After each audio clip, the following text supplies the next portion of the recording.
সূরা আল বাকারা 129 নম্বর আয়াত থেকে আমি তিলাওয়াত করেছি। আল্লাহ সুবহানাহু ওয়া তাআলা এই আয়াতের মধ্যে কি বলছেন? এই আয়াতটা হলো পুরাটা হলো দোয়া। এই দোয়াটা হলো ইব্রাহিম আলাইহিস সালাতু ওয়াস সালামের দোয়া। হযরত ইব্রাহিম আলাইহিস সালাম দোয়া করলেন, বিসমিল্লাহির রহমানির রহিম, ربنا وبعث فيهم رسولا منهم يتلو عليهم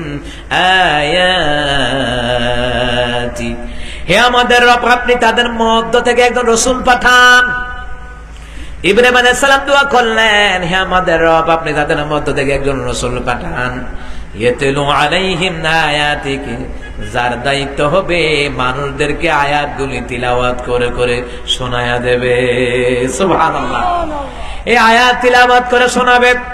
নামাজের মধ্যে ইমাম সাহেব কিরাত পাঠ করলেন, এই যে তিলাওয়াত করলেন আমরা শুনলাম, ঠিক কিনা বলেন?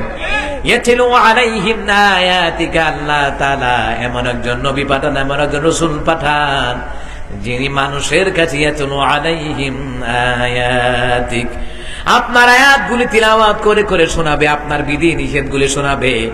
আয়াতগুলা হচ্ছে আল্লাহ পাকের আদেশ নিষেধগুলি, বিধি বিধানগুলি, এইগুলি শোনায়া দেবে। ইয়াতলু আলাইহিম আয়াতিকা ওয়া ইউআল্লিমুহুমুল কিতাব, মানুষদেরকে ইলম শিক্ষা দেবে, কিতাব শিক্ষা দেবে, ওয়াল হিকমা, হিকমা শিক্ষা দেবে, জ্ঞান বিজ্ঞান শিক্ষা দেবে, ওয়াল হিকমাতা ওয়া ইউযাক্কিহিম, মানুষের অন্তরকে পরিশুদ্ধ করবে। সুবহানাল্লাহ বলবেন না? মানুষের অন্তরকে পরিশুদ্ধ করবে। যিনি মানুষদেরকে আয়াত তিলাওয়াত করে শোনাবেন, আয়াত তিলাওয়াত করে শোনাবেন, কিতাবে শিক্ষা দেবেন, হিকমা শিক্ষা দেবেন, এবং মানুষদেরকে আল্লাহ রাব্বুল আলামিনের পক্ষ থেকে এই যে আয়াত শিখাবেন, কিতাব জ্ঞান বিজ্ঞান হিকমা শিক্ষা দেবেন, যেগুলার দ্বারা মানুষের অন্তরকে পরিশুদ্ধ করবে, এমন একজন পয়গম্বর পাঠান। এমন একজন পয়গম্বর পাঠান, যেই পয়গম্বর নবুয়তির গদি নিয়ে বসে থাকবে না। আমার দেশে দেখছি 16 বছর গদি নিয়ে বসে রয়েছে, সারাসারি নাই। এ কথা কয় না কার? গদি নিয়ে বইছে। ও মুসলমান ইমানদারেরা, এই গদির ক্ষমতায় কত কথা বলতো কাওয়াকাদের সহকারে। কি কইতো? এই বছর আর সেই বছর, মানুষ বাঁচে কত বছর, অন কাওয়াকাদের চাচা তুমি অন কই গেলা? কথা কন ঠিক কিনা? ও মুসলমান ইমানদারেরা, কোথায় আওয়ামী লীগ, কোথায় কাদের কাকা, কোথায় গেল ওই জালিমের গরম গরম কথা, ঠিক না? কোথায় আওয়ামী লীগ, কোথায় কাদের কাকা, কোথায় গেল ওই জালিমের গরম গরম কথা। খেলা হবে, খেলা হবে, খেলা হবে, গেল কাকা গেল পালাইয়া, ঠিক না? হাসিনা পালাইছে দেশটা সারিয়া, জালিমরা পালাইছে দেশটা সারিয়া, ঠিক না? কত ক্ষমতা দেখাইলো, ক্ষমতার বাহাদুরি এমন ভাবে করলো, যত জায়গায় তাফসীর মাহফিল হতো ইন্ডিকেট করে করে জামাত ইসলামের ট্যাগ লাগাইয়া তাফসীর মাহফিল গুলো বন্ধ করেছিল এই স্বৈরাচারের বাচ্চারা। এখন কোথায়? কই এখন ফাতি নেতারা? এমন ভাবে ফাতি নেতাগিরি করতা। আমরা জানি তোমার দৌড় কদ্দুর, রাতের বেলায় ঘুমালে লঙ্গি নেটওয়ার্ক ঠিক থাকে না, তুমি বলে নেতা। এ কথা কয় না কা? কি কুমিল্লাতে আমার মাহফিল ছিল, বড়রা থানায় মাহফিল ছিল, অনেকগুলি প্রোগ্রাম গত বছরও বন্ধ হয়েছে। কেমনে বন্ধ হয়েছে? গতকালকে ওই মাহফিল কমিটি আবার আমাকে ফোন দিছে, হুজুর মাহফিলটা রাখবেননি। আমি কি এটা গত বছর বন্ধ হয়েছিল এটা না কহ হুজুর? বন্ধ করছে কারা? আওয়ামী লীগের ফাতি নেতা থানার মধ্যে গিয়া আমাদের যে গরম ওয়াজ আছে, গরম ওয়াজে টপি খুনাইছে বলে পুলিশও কহ হাতে জামাত, আওয়ামী লীগের তারাও কয় জামাত, ওসি সাহেব কি তার লগে তাল মিলাইয়া মুনাফিকের বাচ্চা তো এরাও কইছে জামাত, কইয়াকে জামাতের ট্যাগ লাগাইয়া তাফসীর মাহফিল বন্ধ করেছে। অথচ এই কোরআনের মাহফিল আল্লাহ তাআলার মাহফিল, এটা জামাতের মাহফিল নয়, এটা আল্লাহ পাকের কোরআনের মাহফিল। কত মাহফিল বন্ধ করছিলা, এখন আল্লাহ তোমাদেরকে চিরতরে বন্ধ করে দিছে। কথা কর আলহামদুলিল্লাহ, কম জোরে কর আলহামদুলিল্লাহ। ওরা যাতে আর দ্বিতীয়বার ক্ষমতায় আসতে না পারে, ওইভাবে আমাদের আস-সুন্নাহ ফাউন্ডেশনের যে সংগঠন, এইরকম ইসলামী যত সংগঠন আছে, জামাত ইসলাম বলেন, হেফাজত বলেন, জমিয়ত বলেন, উলামায়ে মসজিদ বলেন, মুফাসসির পরিষদ বলেন, সমস্ত ইসলামী দল ঐক্যবদ্ধ হয়ে জালিমদেরকে আজীবন পর্যন্ত প্রতিহত করে তাদেরকে আউট অফ এরিয়ার বাইরে রাখতে হবে।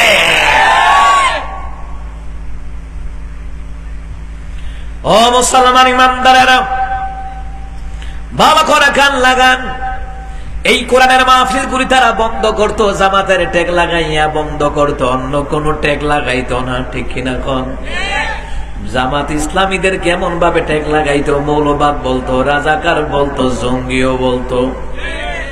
আমাদের কতগুলি বাইরা দাওয়াতি তাবলীগি কাজ করে, একামত দ্বীনের কাজ করে, তাদের কাছে ইসলামিক বই পাইতো, তখনও কইতে আর মৌলবাদ জঙ্গি উস্কায়া বলে দেয়, আমরা বলে উস্কায়া দেয়। আচ্ছা আপনারা এখন এত বছর সারা বছর সারা দেশে তাফসীর মাহফিল হয়, জীবনে তাফসীর মাহফিলের মধ্যে কোন মা বোন ধর্ষিত হয়েছেনি?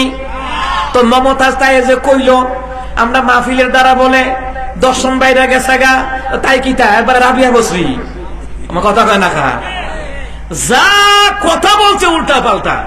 আবার কহে বুখারী, মুসলিম, তিরমিজি, আবু দাউদ, নাসাই, সিয়াসিত তার হাফেজ বলে, তাই তো সিয়াসিত তার হাফেজ হইলে ফাড়ি মিক্কা দুইটা মাইয়া লিয়া বেপরদায় চলস কেমনে? হাদিস জানলে তো পর্দা পরা ফরজ ছিল। কথা কোন ঠিক কিনা? কত যে ভণ্ডামি, কত যে বাহাদুরি দেখলাম, কত স্বৈরাচারী দেখলাম। ও মুসলমান ইমানদারেরা, আল্লাহ তাআলা বললেন, ইব্রাহিম আলাইহিস সালাম দোয়া করলেন, আল্লাহ তাআলা এমন একজন রাসূল পাঠান, এমন একজন পয়গম্বর পাঠান, যিনি আয়াত তিলাওয়াত করে শোনাবে, কিতাব শিক্ষা দেবে, ইলম শিক্ষা দেবে, মানুষে যা জানতো না তা শিক্ষা দেবে, এমন কিছু শিক্ষা দেবে, শিক্ষা দেওয়ার সাথে সাথে, ইলম শিক্ষা দেওয়ার সাথে সাথে, আয়াত তিলাওয়াত করে শোনাবার সাথে সাথে মানুষের অন্তরগুলাকে পরিশুদ্ধ করে দেবে। মানুষের অন্তর যখন পরিশুদ্ধ হয়ে যাবে, নামাজ পড়তে তার মজা লাগবে, কোরআনের কথা শুনতে তাদের মজা লাগবে। যাদের অন্তর পরিশুদ্ধ নয়, আপনারা দেখেছেন গত 16 বছর তারা তাফসীর মাহফিল বন্ধ করেছে, কারণ তাদের একটার অন্তর পরিশুদ্ধ নাই। যদিও প্রতি বছর উমরা করতে যাইতো, কথা কন না কেন, প্রতি বছর উমরা করতে জনগণের টেহা দিয়া। ও মুসলমান ইমানদারেরা, হালিকায় ফ্লাইওভার করছে, মেট্রো রেল করছে, বঙ্গবন্ধু টানেল করছে, লাভ হইব কি? এক নেতা নেত্রী যেই টাকা খাইছে, ও মুসলমান হাসিনা যেই টাকা দিয়ে শুধু পাচার করছে, আপনারা ভালো করে বুঝছেন। 57টা মেট্রো রেল করা যাইতো, 37টা বঙ্গবন্ধু টানেল করা যাইতো, কি বুঝলেন? এরপরে 26টা পদ্মা সেতু করা যাইতো। এমন দেখা লয়ে গেছে চুরি কইরা এই সুরের গোষ্ঠী। একটারও কোনো অন্তর পরিশুদ্ধ নয়, কারণ অন্তর যদি পরিশুদ্ধ থাকতো তাহলে এই দেশে ডিজিটালের নাম করে 1000 কোটি টাকা বিদেশে পাচার করতো না। এদের অন্তর পরিশুদ্ধ নয়। যাদের অন্তর পরিশুদ্ধ নয়, এদের কাছে কোরআনের কথা মজা লাগবে না, ইসলামের কথা মজা লাগবে না।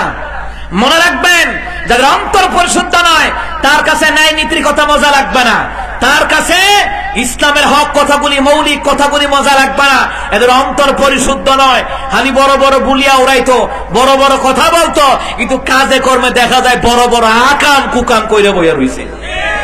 আরে বাপরে, নায়ক নায়িকারে লইয়া যা একটা আলামত করছে, হারুইন্যা বারাতি, কাওয়াকাদের হারুইন্যা, বেনজিরা, এরপরে মতিউর, আজিজ, এরপরে শামিনা সহকারে, শামিন ছিলেন তো, ওই খেলা হবে বড় বড় ঘরের বড় বড় 70-80 রাকাত বলে এতে তাহাজ্জুদ পড়ে। ওহান কই বড় বড় 70-80 রাকাত তাহাজ্জুদ পড়েন না? যা করছে নায়ক নায়িকারা নিয়া, এই নায়িকাগুলি এক একটা ব্যবসাখানা। এই যে ইদানিং নায়ক নায়িকাদের আকাম কুকাম বাইরে হইতেছে, কারণ এখন ছবি টবি মানছে এটা খায় না, রাজাকার শব্দ এখন খায় না, মৌলবা শব্দ এখন খায় না। কারা রাজাকার বোঝা গেছে? যারা এই দেশে থেকে ভারতের দালালি করে, ওরাই হচ্ছে ভারতীয় রাজাকার। সারা বছর আম করে রাজাকার কইছে, এখন এরা দেখি রাজাকার নাম্বার 1। এদের অন্তর পরিশুদ্ধ নয়। প্রতিটা বছর জ্বালাইছে ঢাকা শহরের মধ্যে উলঙ্গ নর্তকী না আছে তো নায়ক নায়িকারা প্রত্যেকটি হলো প্রতিটা বেশ্যালয় খানা খুললা বলছে, বুট ক্লাবে পর্যন্ত বেশ্যালয় খানা খুললা রয়েছে। খুললা প্রতি বছরে বছরে সরকার কি আয়োজন করতে জানেন? চলচ্চিত্রের জাতীয় পুরস্কার, চলচ্চিত্রের আমি এটার নাম দিছি চলচ্চিত্রের জাতাজাতির পুরস্কার। হগুলডে আকাম কুকামে জাতাজাতি করি না, একটারও চরিত্র ঠিক নাই, অন্তর পরিশুদ্ধ নয়, জেনাবে বিচার করে খায় এক একটা। হাজি সেলিম মেরাত আছে বেহার ঘরের বেহা, তারা পর্যন্ত ধরছে, আইনমন্ত্রীরাও ধরছে, সালমান রহমানও ধরছে, দাড়ি কামাইও বাঁচতে পারে নাই। আর কালামানি দাড়ি রাখছিল বাস্তবিল্লা, হেতুও বাঁচতে পারে নাই। কথা কোন ঠিক কিনা? এবার শিক্ষা নিও, ভবিষ্যতে যারা লুটতাজার করেন না আসো, তোমরা গিটার বক্স হটাইলেব কালামানিকার মতন, এই জন্য তৈরি হইয়া তাইক্য। কথা কোন ঠিক কিনা? এইবারে ঠেলা যদি শিক্ষা না হয় তাহলে বোঝা গেছে এদের কপালে জুতার বাড়ি ছাড়া আর কিছু নাই। যা পাইছে ক্ষমতায় পাইয়া যা করছে, আজীবন মরার আগ পর্যন্ত বলবেন নি, বলতেন না। প্রায় সময় বিয়ার বাইক যায়, বিআইনের বাইক যা, কষ্ট দিয়া গেলাম, বেআইন এবার বিআইন মাঝে মধ্যে কষ্ট দিয়েন যাতে মন থাকে। বুঝেন নাই কথাটা? তামগর বিআইনে ভারতের যায় মুদি চাচার এই যে বান্ধবী যা কইরা দিয়া গেছে, এখন মরার আগ পর্যন্ত মনে থাকবো, এখন কিয়ামত পর্যন্ত মনে থাকবো, হাসরের ময়দানে মনে থাকবো যে আল্লাহ তাই যেই জালাম জ্বালাইছে। অসংখ্য আলেমদেরকে রিমান্ডে দিয়েছে, আয়না করে নিয়েছে, ফাঁসির মঞ্চে চলিয়েছে। আমরা হাসরের ময়দানে এই যখন জালিম নেতাদের বিরুদ্ধে আল্লাহর কাছে আমরা সাক্ষী দেব। কোরআনে মনে নাই? আল্লাহ তাআলা কোরআনে বললেন, وقال الذين كفروا ربنا أرنا الذين أضلنا من الجن والإنس نجعلهما تحت أقدامنا ليكونا من الأسفلين। আল্লাহ তাআলা বলেন, কিয়ামতের ময়দানে অস্বীকারীরা বলবে, মানুষেরা বলবে, জিনেরা বলবে, হে আমাদের রব, দুনিয়ার সকল ওই সকল মানুষদেরকে দেখা দেন যারা আমাদেরকে দুনিয়ার জমিনে গুমরা করেছে, পথভ্রষ্ট করেছে। এই জালিম স্বৈরাচারীরা মানুষদেরকে গুমরা করেছে, পথভ্রষ্ট করেছে, তাফসীর মাহফিল বন্ধ করেছে। আমরা হাসরের ময়দানে আল্লাহর সামনে দাঁড়ায়া বলতে পারবো কিনা? বলেন, জোরে বলেন, পারবো কিনা? আরে তাদের দলের যে শ্রোতারা আছে, তাদের দলের যে কর্মীরা আছে, এরাই তো কইবো আল্লাহ এই নেতা কয়ে দিছে আগুন লাগাইতাম, এই নেতা কইছে গুলি করে মানুষ রাখতাম, এই স্বরাষ্ট্রমন্ত্রী কুলাঙ্গার দৈনিক কাউরান বাজারে চাঁদাবাজি করত 1.5 কোটি টাকা, দৈনিক চাঁদাবাজি করত। কারণ আমি যেখানে মসজিদের খতিব মগবাজার পাশে বাংলা মোটর, তার পাশে আবার রয়েছে কি, তার পাশে রয়েছে, পাশাপাশি রয়েছে কাউরান বাজার। ও মুসলমান ইমানদাররা, এই স্বরাষ্ট্রমন্ত্রীর হুকুমে, হাসিনার হুকুমে, এই এদের হুকুমের দ্বারাই কিন্তু বৈষম্য ছাত্র আন্দোলন যে যারা করেছে এদের উপরে গুলি চালিয়েছিল স্বরাষ্ট্রমন্ত্রীর কথায়। সুতরাং এই খুনের দায়ে প্রত্যেকটি নেতাকে বলা হয়েছে, বিশেষজ্ঞরা গবেষণা করছে, একটারে 100 বার করে ফাঁসি দিলেও এর হরও কম হয়ে যাইব গা।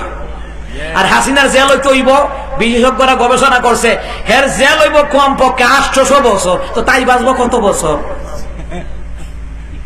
আর 800 বছর তাইলে জেল দেওয়ার দরকার নাই, ফাঁসির মঞ্চ দাঁড় করাইয়া দাও। কথা কোন ঠিক কিনা? অসংখ্য মায়ের বুক খালি করেছে। আরে তাই দলের কর্মীরাই কইব, তাই দলের কর্মীরাই ক্ষমতাতে যাইতে যাইতে তাই দলের কর্মীরাই কইছে, হুজুর শরীরটা ফুরাইতেছে। আমি কই কি রে হুজুর, তাই যে আমদারে এমনি ফালাই থাকে লোকা, ও হন্দা আমদারে আইকে হলা বাস। আমি কে হুদা বাস না, গোপালগঞ্জে চাইয়া দেখো ফাঁসা লাল।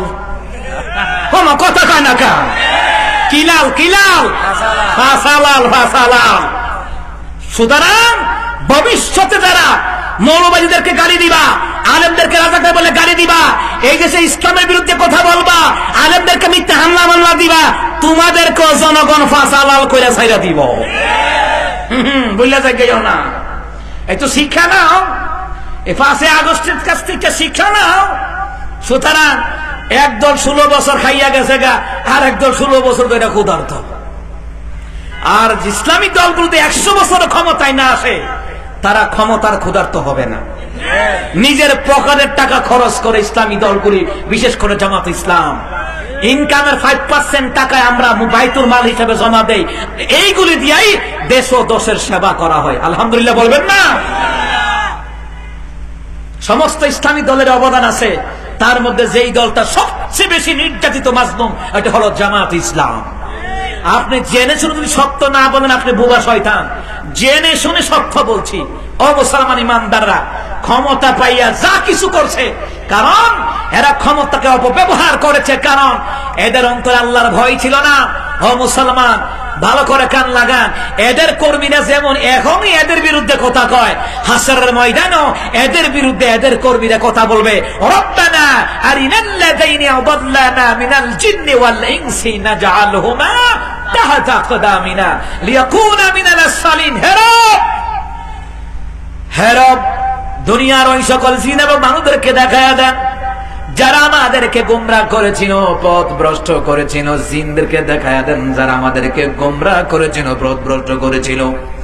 আয় আল্লাহ তাআলা, তাদেরকে আমাদের পায়ের নিচে দেন, পিছে ফেলবো।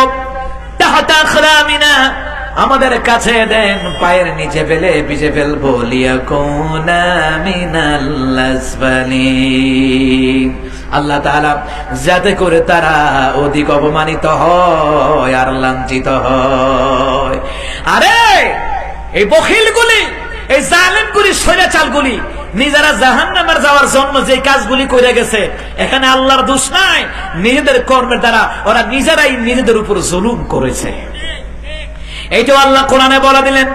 আল্লাহ সুবহানাহু ওয়া তাআলা বলেন, ইন্নাল্লাহা লা ইয়াযলিমুন নাসা শাইআন ওয়ালাকিন্নান নাসা আনফুসাহুম ইয়াযলিমুন। আল্লাহ তাআলা বলেন, নিশ্চয়ই আমি আল্লাহ তাআলা মানুষের উপর জুলুম করি না। মানুষ নিজের কর্মের দ্বারা নিজেদের উপরে তারা জুলুম করে। ওরা দুর্নীতি করে, নিজের উপর নিজেরা জুলুম করেছে। সুদ খেয়ে নিজের উপর নিজেরা জুলুম করেছে। দেশের টাকা বিদেশে পাচার করে ওরা নিজেরা নিজের উপর জুলুম করেছে। মাথা পিছু রেন্ট 1.5 লক্ষ টাকা করে ফালাই গেছে এই হারামজাদারা। এই হারামজাদিরা সহকারে আমার যে সন্তান যেটা জন্ম হইছে না, যেটা আইতেছে, হেতেও 1.5 লাখ টাকা রেন্ট দেওয়া লাগবে। কেমন করাটা কইরা দিয়া গেছে, আমরা কি অত সহজে ভুলিয়া যামুগা? এটা আল্লাহর কাছে কইতাম না। জোরে কয় না খা। আল্লাহ বলেন, আমি কোন বান্দা বান্দির উপর জুলুম করি না। বান্দা নিজের কর্মের দ্বারা নিজের উপর জুলুম করে। কারণ হলো তার অন্তর পরিশুদ্ধ নয়। ওয়াজাক্কিহিম, তার অন্তর পরিশুদ্ধ নয়। ইব্রাহিম আলাইহিস সালাম আল্লাহ এমন একজন পয়গম্বর পাঠান, যিনি পদবি নিয়ে বসে থাকবেন। এবার চেয়ারম্যান, এবার মেম্বার, এবার এমপি, এবার মন্ত্রী, এবার মান্যগণ্য জঘন্য ব্যক্তি, কিন্তু পদবি নিয়ে বসে থাকতো না। দায়িত্ব আছে। ইয়াতলু আলাইহিম আয়াতিকা, আয়াত তিলাওয়াত করে শোনাবে, কিতাবে শিক্ষা দেবে, হিকমা শিক্ষা দেবে, জ্ঞান বিজ্ঞান শিক্ষা দেবে, মানুষের অন্তরকে পরিশুদ্ধ করবে। এমন একজন পয়গম্বর পাঠান। ইন্নাকা আনতাল আজিজুল হাকীম, নিশ্চয়ই তিনি প্রজ্ঞাময় এবং পরাক্রমশালী। প্রজ্ঞাময় এবং পরাক্রমশালী, জোরে বলুন তোকে। এই যে আমি আয়াতটা তিলাওয়াত করলাম, এটা হচ্ছে ইব্রাহিম আলাইহিস সালামের দোয়া। রব্বানা ওয়াবআথ ফীহিম রাসূলাম মিনহুম ইয়াতলু আলাইহিম আয়াতিকা ওয়া ইউআল্লিমুহুমুল কিতাবা ওয়াল হিকমাতা ওয়া ইউযাক্কিহিম ইন্নাকা আনতাল আজিজুল হাকীম। সুবহানাল্লাহ বলতেন না? কত চমৎকার দোয়া তিনি করেছেন। হেরা, আপনি তাদের মধ্য থেকে একজন পয়গম্বর পাঠান, যেই পয়গম্বরকে পাঠালে পরে দায়িত্ব হবে মানুষকে ইয়াতলু আলাইহিম আয়াতিকা, আয়াত তিলাওয়াত করে শোনাবে। ওই আল্লিমুহুমুল কিতাব, কিতাব শিক্ষা দেবে, ইলম শিক্ষা দেবে, হিকমা শিক্ষা দেবে, ওয়াল হিকমাতা ওয়া ইউযাক্কিহিম, মানুষের অন্তরকে পরিশুদ্ধ করবে। সুবহানাল্লাহ বলবেন না? ইন্নাকা আনতাল আজিজুল হাকীম, আল্লাহ তাআলা আপনি প্রজ্ঞাময় পরাক্রমশালী। ইব্রাহিম আলাইহিস সালাম দোয়া করলেন, নবী আলাইহিস সালাম বললেন, ইব্রাহিম আলাইহিস সালামের এই দোয়ার ফসল হিসাবে আল্লাহ তাআলা আমাকে নবী হিসেবে দুনিয়াতে প্রেরণ করেছে। সুবহানাল্লাহ বলবেন না? তো নবী আলাইহিস সালাম দুনিয়াতে আসা, দুনিয়াতে এসেছেন, দুনিয়াতে আসার পেছনে নাম্বার 1 যার দোয়াটা আল্লাহ কবুল করেছেন তার ওই ব্যক্তির নাম হলো হযরত ইব্রাহিম আলাইহিস সালাম। বলেন কি ইব্রাহিম আলাইহিস সালাম জাতির পিতা কোনো ব্যক্তি নয়, কোন বিড়ি খাওয়াই না, তামাক খাওয়াই না, গোমূত্র খাওয়াই না, ব্যক্তি জাতির পিতা নয়, জাতির পিতা হলো ইব্রাহিম আলাইহিস সালাম। ঠিক না? জাতির পিতা বানাইছো, হে বেটার আব্বা বানাইছো 16 বছর, হিন্দু বেটার আব্বা রাখছে এত বছর, ঠাকুর বেটার আব্বা রাখছে এত বছর। সি সি সি, ইসলামিক জ্ঞান না থাকলে হিন্দু বেটারাই তোরা বাপ রেখা যাইবি। কথা কোন ঠিক না? ইসলামিক জ্ঞান নাই তো। জাতির পিতা আল্লাহ কয় ইব্রাহিম, আর এরা কয় বলে মুজিব্বা বলা। আল্লাহ এগুলাদেরকে হেদায়েত দান করো, কোন আমিন। তাইলে 1 নাম্বার জাতির পিতা ইব্রাহিম আলাইহিস সালামের দোয়ার ফসল হিসাবে আল্লাহ রাব্বুল আলামিন তার রাসূলকে নবী হিসাবে দুনিয়াতে মনোনীত করেছেন।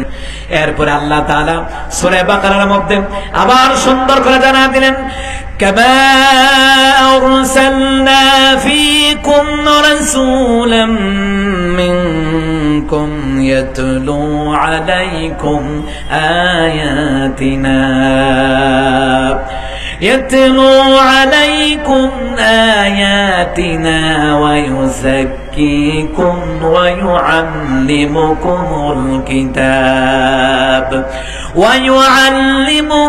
الكتاب والحكمة ويعلمكم ما لم تكونوا تعلمون। আল্লাহ তাআলা বলেন, আমি যেইভাবে তোমাদের মধ্য থেকে আমি আল্লাহ তাআলা নবী রাসূল প্রেরণ করলাম, তোমাদের কাছে আমার আয়াতগুলি তিলাওয়াত করে শোনাবে। এই যে ইসলামী সংগঠন বাংলাদেশে, তারা আয়াতগুলি তিলাওয়াত করে করে শোনায়া দেয়, একামতে দ্বীনের কথা বলে, দাওয়াতি তাবলীগী কাজের কথা বলে, এই রাষ্ট্রের মধ্যে ইসলামী রাষ্ট্র দ্বীন কায়েমের কথা বলে। কথা বলেন না কেন? কথা বলেন না কেন? ইসলামী দ্বীন কায়েমের জন্য আমাদের ঐক্যবদ্ধ হওয়ার দরকার আছে না নাই? আর ইসলামী দলগুলি আমাদের যদি ঐক্যবদ্ধ না হতে পারি, পায়ের তলায় মাটি থাকবে না। কারণ অন্যান্য দলেরা এক হয়ে যাবে, ইসলামী দলগুলি মাঠে একা থাকতে হবে। এই জন্য এই দেশের মধ্যে রাষ্ট্রীয় বিধান ইসলামী রাষ্ট্র কায়েম হতে হলে এই দেশের মধ্যে সমস্ত হুজুরা গুতাগুতি বন্ধ করে দিয়া ইসলামী দলগুলি ঐক্যবদ্ধ হওয়া লাগবে। চরমনার হুজুর হাফিজাহুল্লাহ তিনি ঐক্যের কথা বলেছেন, আলহামদুলিল্লাহ কোন। কারণ এখন আমাদের গুতাগুতি করার টাইম নাই, আমাদেরকে ঐক্যবদ্ধ হতে হবে, রাষ্ট্রীয় পর্যায়ে ইসলামকে নিয়ে যেতে হবে। কথা কোন ঠিক কিনা? মুসলমান ইমানদাররা এই দল সেই দল যতই কোন খাম হইতো না, 16 বছর নৌকা চালাইয়া বসাইছেন। কথা কয় না খান? এর আগে ধান চাষ করে বসাইছেন। কথা কয় না? এর আগে লাঙ্গল দিয়ে জমি হাল চাষ করে চাইছেন, কাম হইছে না। এবার দেখেন না ইসলামী দলের কি হয়। কথা কয় না কেন? আপনি মনে করছেন হুজুর আমি তো এই দল করি না, করবেন না কেন? ইসলামী দল করা ফরজ। কথা কন না কে? জোরে কন না কে? আওয়ামী লীগ করা ফরজ না, বিএনপি করা ফরজ না, মিয়া লাঙ্গল দিয়ে কুদাকুদিলে ফরজ না। যারা আল্লাহর আইনের কথা বলে, ইয়াতুলু আলাইহিম আয়াতিনা, আল্লাহ যারা আমার আয়াত তিলাওয়াত করে, ইসলামী দলের কথা শুনতে হবে, আয়াত তিলাওয়াত করে এই দল করতে হবে। ইন্না দিনা ইনদাল্লাহিল ইসলাম, নিশ্চয়ই আল্লাহ পাকের মনোনীত ধর্মের নাম হলো ইসলাম, ইসলামী দল করতে হবে। কথা বলেন ঠিক কিনা?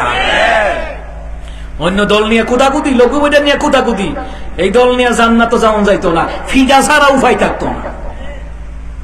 ও মুসলমান ইমানদাররা, ইয়াতলু আলাইকুম আয়াতিনা, যারা আমার আয়াতকে তিলাওয়াত করে শোনাবে, যিনি তোমাদেরকে আয়াত তিলাওয়াত করে শোনাবে, ওয়া যাক্কিকুম, তোমাদের অন্তরকে পরিশুদ্ধ করবে, ওয়া ইউআল্লিমুকুমুল কিতাব, ইলম শিক্ষা দেবে, কিতাব শিক্ষা দেবে, ওয়াল হিকমাতা, তোমাদেরকে হিকমত শিক্ষা দেবে, ওয়া ইউআল্লিমুকুম মা লাম তাকুনু তা'লামুন, এমন কিছু তোমাদেরকে শিক্ষা দেওয়া হবে যা তোমরা জানতে না। যা জানতেন এমন কিছু শিক্ষা দেওয়া হবে। যেমন আপনারা উজুর ফরজ জানতেন না, এগুলা কিন্তু আমরা শিখেছি নবী আলাইহিস সালামের হাদিসের মাধ্যমে, ইমামের মাধ্যমে, খতিবের মাধ্যমে, মাদ্রাসার হুজুরদের মাধ্যমে আমরা শিখেছি। কথা বলেন ঠিক কিনা? গোসলের ফরজ আমরা জানতাম না, আমরা শিখেছি, আমরা পেয়েছি আল্লাহর পক্ষ থেকে, নবীর কাছে, নবী থেকে সাহাবাই কেরামের মাধ্যমে, তারপরে করে উলামায়ে কেরামের মাধ্যমে, এইভাবে করে করে আমরা শিক্ষক শিক্ষিকার মাধ্যমে আমরা কিন্তু এইগুলি শিখেছি। কথা বলেন ঠিক কিনা? আমরা যা কিছু ইসলামিক ব্যাপারে জেনেছি,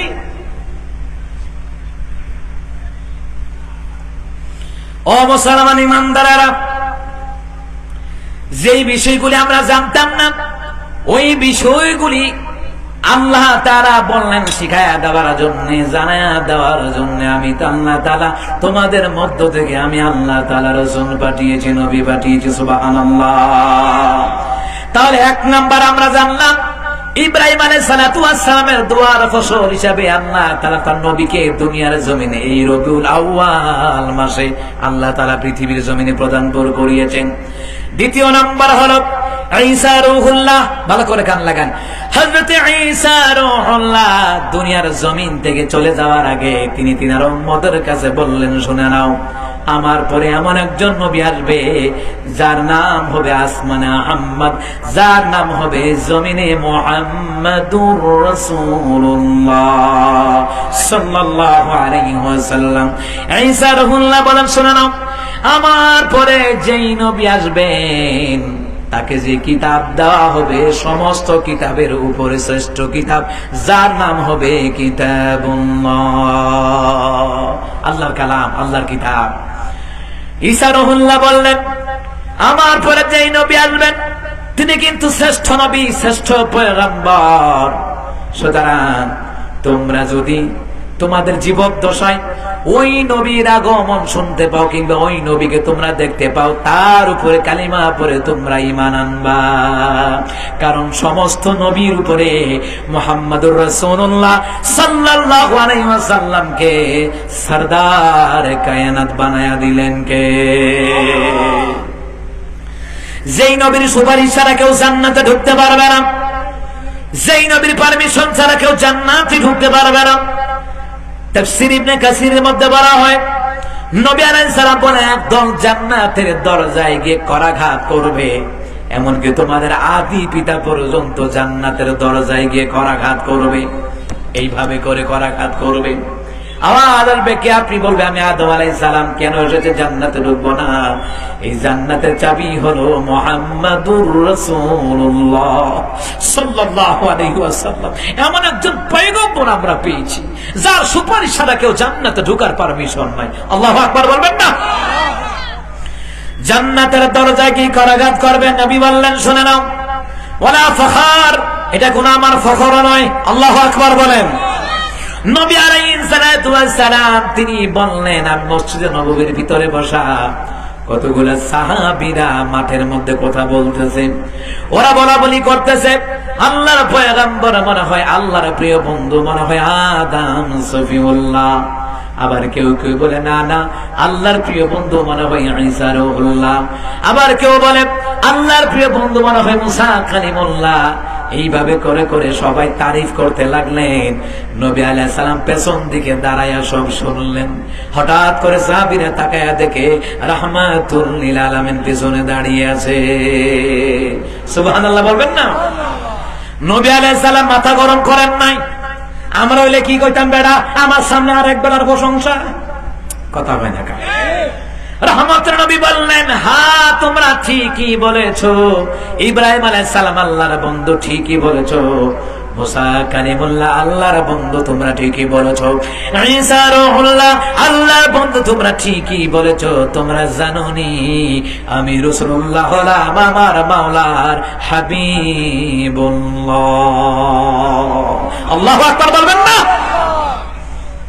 যেথায় আছেন দয়াল নবী কাঁদেন উম্মতি, হাবিবুল্লাহর কাছে যেতে আমার মিনতি।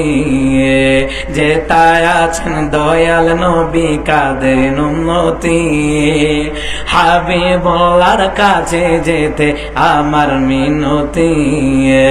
রিয়াজুল জান্নাত আছে মদিনার ভিতর, রিয়াজুল জান্নাত আছে মদিনার ভিতর, পৃথিবীর অদ্বিতীয় মদিনা শহর।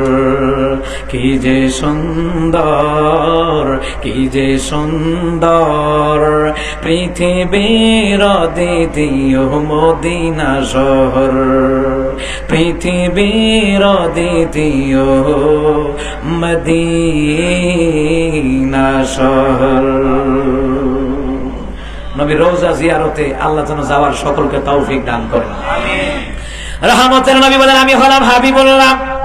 তোমরা জানো নি কিয়ামতের ময়দানে জান্নাতের দরজা একমাত্র খোলা হবে আমি রাসূলুল্লাহর করাঘাতের দ্বারা। দরজায় গিয়ে যখন ঠকঠকাইব, ও আমার সাহাবীরা, আমি যখন বলবো আনা মুহাম্মদ সাল্লাল্লাহু আলাইহি ওয়াসাল্লাম, ফেরেশতা এই কথা শোনার সাথে সাথে জান্নাতের দরজা খুলে দিবেন। নবী বলেন, আমার কোনো ফখর নাই। নবী বললেন, কিয়ামতের ময়দানে সর্বপ্রথম যার সুপারিশ আল্লাহ রাব্বুল আলামিন মঞ্জুর করবেন, কবুল করবেন, একমাত্র সর্বপ্রথম আমি রাসূলুল্লাহর সুপারিশ গ্রহণযোগ্য হবে। সুবহানাল্লাহ। রাসূল কই, ওয়ালা ফখর, আমার কোনো এটা ফখর নাই। সুবহানাল্লাহ বলবেন না? আমার কোনো ফখর নাই। নবী আলাইহিস সালাম বলেন, কিয়ামতের ময়দানে অসংখ্য গরীব উম্মতেরা আমি রাসূলুল্লাহ তাদেরকে সাথে নিয়ে জান্নাতে ঢুকবো। ওয়ালা ফখর, আমার কোনো ফখর নাই, তিনি রহমতের নবী। সুবহানাল্লাহ বলবেন না? ঈসা রূহুল্লাহ সেই নবীর প্রশংসা করলেন, রহমতের নবীর প্রশংসা করলেন, আর বললেন, কি বললেন? যে আমার পরে যেই নবী আসবে, যার নাম আসমানে আহমদ হবে, জমিনে মুহাম্মদুর রাসূলুল্লাহ সাল্লাল্লাহু আলাইহি সাল্লাম হবে, তোমরা যদি তোমাদের জীবদ্দশায় ওই নবীকে পাও, তোমরা ওই নবীর দ্বীনের উপরে ঈমান আনবা, ওই নবীর উপরে ঈমান আনবা। সুবহানাল্লাহ বলতেন না? তাহলে শ্রেষ্ঠ পয়গম্বর আমরা পেয়েছি এই মাসে, মুহাম্মদ সাল্লাল্লাহু আলাইহি ওয়াসাল্লামকে আমরা পেয়েছি। এই জন্য শুধু মিলাদুন নবীর মিছিল কইরা জিলাপি খিচুড়ি খাইয়া ঈদ উদযাপন করলে হবে না, রোজা রাইখা নবীর সুন্নাত পালন করতে হবে। যেহেতু রবিউল আউয়াল মাসে, এমনকি রবিউল আউয়াল মাস ছাড়াও নবী আলাইহিস সালাম সপ্তাহে 2 দিন রোজা রাখতেন। একটা হলো সোমবার আর একটা হলো বৃহস্পতিবার। একটা হলো নবী বলেন, সোমবার আমি রোজা রাখি, ওই দিন আমি রাসূল দুনিয়ার জমিনে আগমন করেছি। দ্বিতীয় নম্বর হলো বৃহস্পতিবার আমি রোজা রাখি, কারণ এই বৃহস্পতিবার গোটা সপ্তাহের আমল আল্লাহর কাছে পেশ করা হয়। আমি রাসূল চাই গোটা সপ্তাহের আমল যেন রোজা অবস্থায় আল্লাহর কাছে পৌঁছে, এই জন্য আমি বৃহস্পতিবার দিন রোজা রাখতাম। সুবহানাল্লাহ বলবেন না? ও মুসলমান ইমানদারেরা, ভালো করে কান লাগান।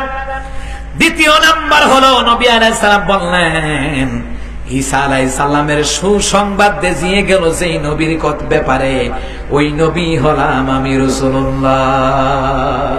সুবহানাল্লাহ বলবেন না? রাসূল সাল্লাল্লাহু আলাইহি ওয়াসাল্লাম নিজে বলেছেন, তাফসীর ইবনে কাসিরের রিওয়ায়াতে এসেছে, তাফসীর আবু বকর যাকারিয়া ওই তাফসীর গ্রন্থের মধ্যে এসেছে, তাফসীর জালালাইন শরীফের মধ্যে এসেছে। নবী বললেন, এক নাম্বার আমি তোমাদের জাতির পিতা ইব্রাহিম আলাইহিস সালামের দোয়ার ফসল। দ্বিতীয় নাম্বার ঈসা রূহুল্লাহর সুসংবাদের ফসল। ঈসা নবী যেই নবীর আগমনের কথা বইলা গেছে, সুসংবাদ দিয়ে গেছে, ওই নবীটা স্বয়ং আমি রাসূলুল্লাহ। সুবহানাল্লাহ। 3 নাম্বার হলো আল্লাহ নবী সাল্লাল্লাহু আলাইহি সাল্লামের জবান মোবারক দ্বারা বলেছেন, রহমতের নবী বললেন, 3 নাম্বার হলো আমি হলাম আমার মায়ের স্বপ্নের ফসল। সুবহানাল্লাহ। নবী আলাইহিস সালাম বলেন, আমার মা স্বপ্নে দেখলো তার পেট মোবারক থেকে একটা নূর বের হয়ে গেল। সুবহানাল্লাহ বলবেন না? একটা আলো বের হয়ে গেল, আর ওই আলোর দ্বারা হযরত আমেনা তিনি শাম, সিরিয়া, পারস্যের রাজ প্রাসাদগুলি তিনার সামনে স্পষ্ট তিনি দেখতে লাগলেন। সুবহানাল্লাহ বলবেন না? আর ওইগুলাই নবী আলাইহিস সালামের দখলে এসেছিল। সুবহানাল্লাহ বলবেন না? রহমতের নবী বললেন, আমার মা স্বপ্ন দেখলেন একটা নূর বের হয়ে গেল, পারস্য, শাম, সিরিয়া জায়গা আলোকিত করে দিল, পশ্চিম থেকে পূর্ব, দক্ষিণ থেকে উত্তর আলোকিত হয়ে গেল।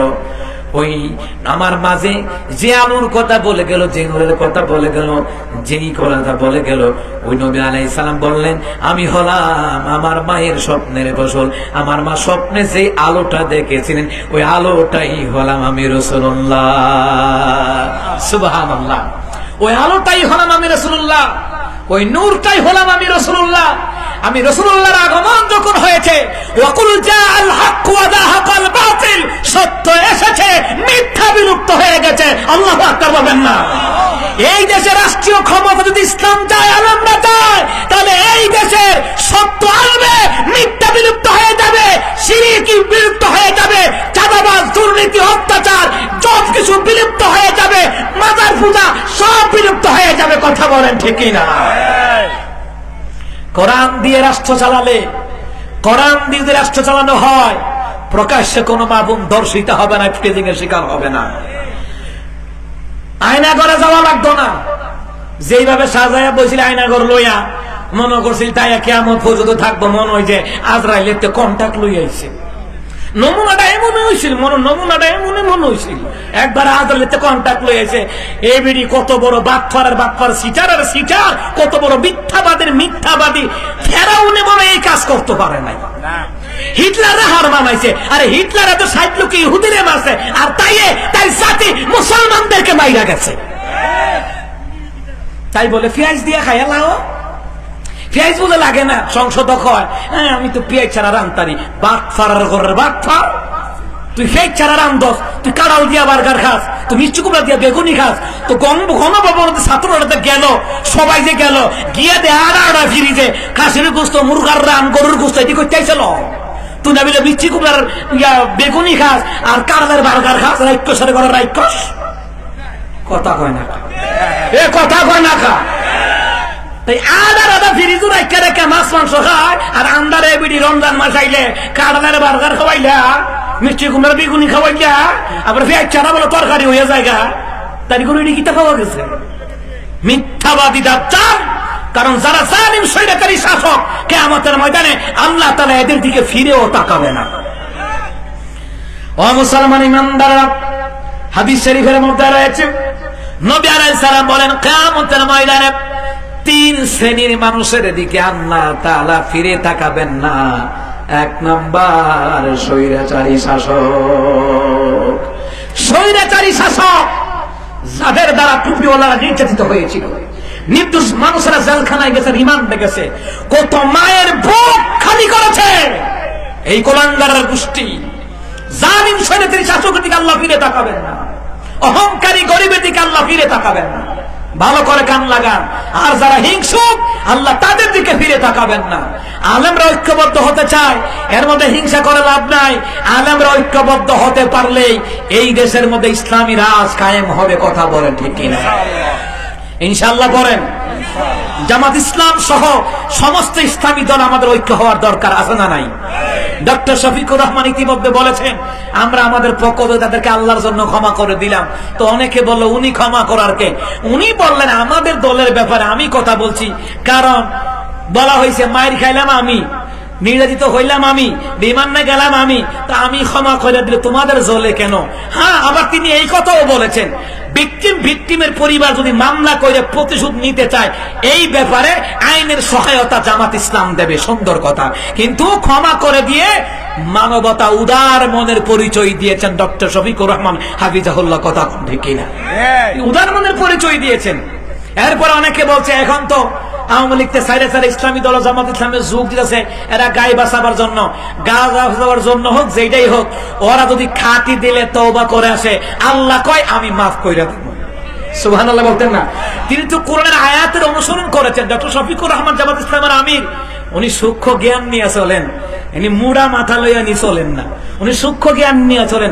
উনি যেই কথাটা বলেছেন, হ্যাঁ, উনি যেই কথাটা বলেছেন ওটা কোরআনের মধ্যে আল্লাহ তাআলা বলে দিয়েছেন, ওয়াল্লাযীনা লা ইয়াদউনা مع الله إلها آخر ولا يقتلون النفس التي حرم الله إلا بالحق ولا يزنون ومن يفعل ذلك يلقى أثاما يضاعف له العذاب يوم القيامة ويخلد فيه مهانا আল্লাহ তাআলা বলেন আল্লাহর খাঁটি বান্দা তারা হবে যারা আল্লাহকে ছাড়া অন্য কারো জিকির করে না, যারা মানুষ হত্যা করে না, জেনা ব্যভিচার করে না, যারা চুরি করে না, এরা আল্লাহর খাঁটি বান্দা বান্দী। কিন্তু এই আয়াতের ব্যাখ্যায় তাফসীর ইবনে কাসিরের মধ্যে বলা হয় যারা শিরিক করে তারা বড় অপরাধী, যারা জেনা ব্যভিচার করে তারা বড় অপরাধী, যারা মানুষ হত্যা করে তারা বড় অপরাধী।